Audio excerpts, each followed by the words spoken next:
അതുപോലെ മറ്റൊരു വർണ്ണക്കാഴ്ചകൾ. ഇതൊരു ഓഡിറ്റോറിയമാണ്. ഓഡിറ്റോറിയത്തിൻ്റെ സൈഡിൽ അവർ ചെയ്തു വച്ചേക്കുന്ന കാര്യങ്ങളൊക്കെയാണ് ഈ കാണുന്നത്. ഇത് നേരെ കാണുന്ന ഒരു ഓഡിറ്റോറിയമാണ്. ഇവിടെ രാത്രിയാണ് ഫംഗ്ഷൻ എന്ന് തോന്നുന്നു. ഇപ്പോൾ പകൽ ആരെയും ഇവിടെ കാണുന്നില്ല. ഞങ്ങൾ മാത്രമേ ഉള്ളൂ. ഞാനും എൻ്റെ കൂടെ വന്ന ആ പുള്ളിക്കാരനും മാത്രമേ ഇവിടെ ഉള്ളൂ. ഇത് എന്താ ആർട്ട് വർക്കുകൾ നോക്കി, എന്ത് ഭംഗിയാന്ന് നോക്കിയേ.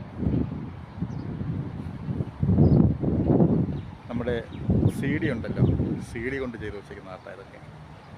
പഴയ CD കൊണ്ട് ചെയ്ത് വെച്ചിരിക്കുന്ന ഒരു ആർട്ടാണ് ഈ കാണുന്നത്. ഒട്ടകത്തിൻ്റെ മാതൃക. ഇതാ നോക്കിയേ.